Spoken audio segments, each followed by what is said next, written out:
AI વધશે ને એટલે આપણને થોડોક અનુભવ વધશે આ કે what is super human race આવશે. ચેટબોટ્સે પોતાની લેંગ્વેજ ચાલુ કરી દીધી. એ લેંગ્વેજ હવે ડેવલપ થાય છે જે આપણે માણસો સમજી જ નહીં શકીએ. એઆઈ પાવર્ડ ચેટબોટ્સ પોતાની ભાષા ચાલુ કરી દીધી. એઆઈ પાવર્ડ ચેટબોટ્સ હવે પોતાનો એક જુદો રિલિજન પણ ચાલુ કરશે. અત્યારે હું બોલું છું ને તમને બહુ નવું ને ઊંચું લાગશે, પણ આ બધું એઆઈ સમિટ હમણાં દિલ્હીમાં થઈને એમાં બધી વાતો બહુ બહાર આવી છે.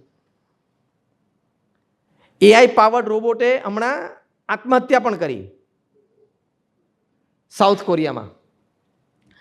સી હાવ એને એઆઈ પાવર્ડ રોબોટે એની પાસે રોજ સવારે તો આખા દુનિયાના ન્યૂઝ આવી જાય, આખું ઇન્ટરનેટે સ્કેન કરી નાખે, એટલે સુસાઇડ થતા હોય એ બધા ન્યૂઝ પણ આવતા હોય. ભાઈ કયા પ્રકારથી સુસાઇડ થાય છે એ પણ આવતા હોય, કયા કારણોથી થતા હોય એ પણ ન્યૂઝપેપરમાં ગમે ત્યાં લખેલું આવતું હોય, એટલે એ પણ એ જોવે.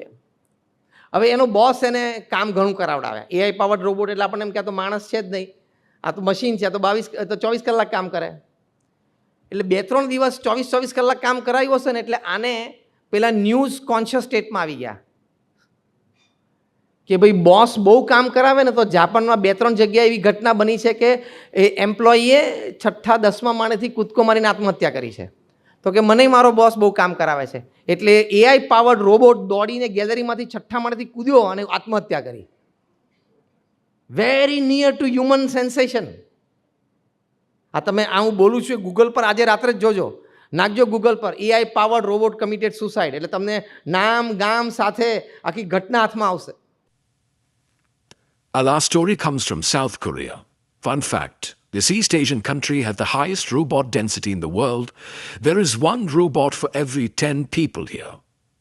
With so many robots around, it has been normalized to form emotional connections with machines, which is why this story has shocked the country. The first robot suicide, that's what it's been called, robot suicide in South Korea. હવે suicide કરે, murder કરે કે નહીં? આજે એને suicide કર્યો, કાલે murder કરશે. એટલે તમારો એઆઈ પાવર્ડ રોબોટ તમારો એસિસ્ટન્ટ છે ને એ તમારું ગળું દાબી દે, અને એ તો લોખંડના હાથ હોય છે, છૂટાશે જ નહીં. We are creating a superhuman race, a race more intelligent than our own selves. અને હું નામ નથી આપતો પણ એક જાયન્ટ મલ્ટીનેશનલ કોર્પોરેશનના એઆઈ હેડ હમણાં અઠવાડિયા પહેલાં બોલ્યા આ સમિટમાં જ કે ઇન ધ નેક્સ્ટ 18 months, આ સ્ટેટમેન્ટ તમે નાખજો ગૂગલમાં એટલે તમને આખી સ્ટોરી આવશે આજે રાત્રે જ. In the next 18 months, all the white-collar jobs upon this earth are at risk. આવતા 1.5 વર્ષમાં બધી વ્હાઇટ-કોલર જોબ્સ જવાની છે.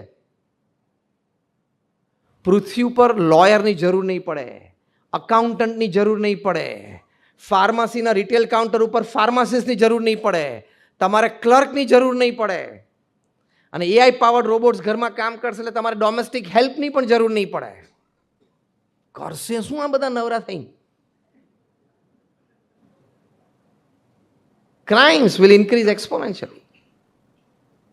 In some conference I talked, AI will exponentially increase crime. એટલે જેમ હ્યુમન ક્લોનિંગ અત્યારે ઓલ ઓવર વર્લ્ડ બેન્ડ છે, human cloning is band all over the world. કે ભાઈ મારા જેવો માણસ, તમે એક સામાન્ય તમારો એક શરીરનો વાળ મને મળે તેમાંથી તમારા જેવો માણસ ઊભો થઈ જાય કરી નાખે આ લોકો. That is called cloning. ઘેટું ઊભું કર્યું, બકરી ઊભી કરી, માણસ ઊભો કરી શકે. દુનિયાના બધા દેશોએ સાથે બેસીને વિચાર્યું કે આ હ્યુમન ક્લોનિંગ તો ના જ થવું જોઈએ. Why? To maintain the dignity of human life. Human લાઈફની ડિગ્નિટી શું રહી તો પછી? એમ સમય એવો આવશે ઘણા બધા ક્ષેત્રોમાંથી એઆઈ બેન થશે two maintain the dignity of human work. કરશે જ અને કરવું જ પડશે ને થશે જ. તમે વિચાર કરો કે બધા લોયર ફ્રી થઈ જાય તો થાય શું? બધા એકાઉન્ટન્ટ જોબલેસ થઈ જાય તો થાય શું? એક અમારા પરિચિત છે ત્યાં દુબઈમાં, એમની ઓફિસ છે. એમને મને હમણાં ગઈકાલે જ અમે એક કાર્યક્રમમાં yesterday this same time like about 1 hour back 7 વાગે I was talking to like 400 ISRO scientists in Ahmedabad. after the session we met many people there. એમાં આ એક યુવાન અમને મળ્યો, એને કહ્યું કે ત્યાં દુબઈમાં એની મોટી કંપની છે, એને 200-300નો સ્ટાફ છે, this that. One of the sections of his company, they design websites for high-end websites બધા માટે. એણે કહ્યું કે મારો આઈટી એન્જિનિયર 10 દિવસ રોજ 10 કલાક કામ કરીને 100 કલાકનું કામ આપે ત્યારે એક વેબસાઇટ કોઈ કંપનીની બનાવી શકતો હતો. 100 man hours ત્યારે એક સારી વેબસાઇટ કોઈ કંપનીની બનાવે. અત્યારે જે એઆઈ ટૂલ આવ્યો છે એ ફક્ત 20 મિનિટમાં એ વેબસાઇટ બનાવે છે. એટલે તો સમિટ શરૂ થઈ અને બધી આઈટી કંપનીઝના સ્ટોક્સ ડાઉન થયા, 15-20% ડાઉન થયા, કારણ કે આઈટીનો બાપ છે આ. મેં એટલા માટે વાત કરી કે જે ત્રીજા પ્રકારની આપણે વાત કરીએ છીએ ને, લાઈફ એન્હેન્સિંગ વેલ્યુ સિસ્ટમ, એ બહુ જ અગત્યની છે. અને એમાં આપણે મનુષ્ય બેસ્ટ ક્રિએશન છે પૃથ્વી પર ભગવાનનું. Let's maintain that best creation of God upon this earth. It's our responsibility. એ આપણી રિસ્પોન્સિબિલિટી છે. ઘણા બધા ક્ષેત્રોમાં ખૂબ લાભ થયો છે. એગ્રીકલ્ચરમાં એઆઈનો ખૂબ લાભ થયો છે, ડિફેન્સમાં ખૂબ લાભ થયો છે. It can be continued in some sectors, but in sectors where it is taking away jobs of middle class people, you cannot afford it. Life enhancing services માં આપણે વેલ્યુ સિસ્ટમ શીખવાડવાની છે કે as human beings we must maintain the dignity of human life and dignity of human work. એ આપણી જવાબદારી છે.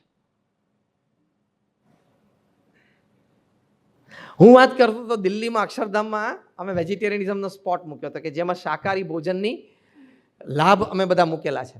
એક તેજેન્દર પાલ સિંઘ આવેલા જે 1991માં મિસ્ટર ઇન્ડિયા બનેલા. એમણે આ સ્પોટ જોઈને ત્યાં જ એમને રડવું આવી ગયું. એમને થયું કે આ કેટલી હૃદયદ્રાવક વાત છે. ત્યાં જ એમણે પ્રતિજ્ઞા લીધી કે આજથી હું 100% વેજીટેરિયન. એમને ઓપિનિયન બુકમાં પણ લખ્યું.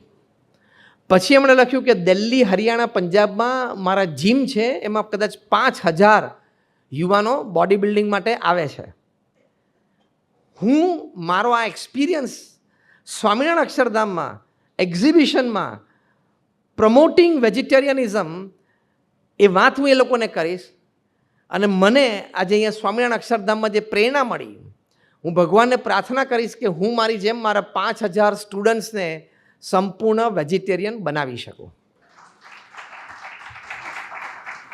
એટલે પ્રમુખ સ્વામી મહારાજે અક્ષરધામનું નિર્માણ કર્યું, એમાં એક આ પ્રદર્શન મૂક્યું, એમાં શાકાહારી ભોજનની વાત મૂકી, એમાંથી આ વ્યક્તિને પ્રેરણા મળી, એમાંથી 5000 વ્યક્તિઓને પ્રેરણા મળી. વર્ષો પછી એ પાછા આવ્યા, લગભગ 4-5 વર્ષ પછી, ત્યારે એમને કહ્યું કે 50-70% of my project is done. કેટલી મોટી વાત થઈ ગઈ. એટલે આ પણ એક સમાજની સેવા છે.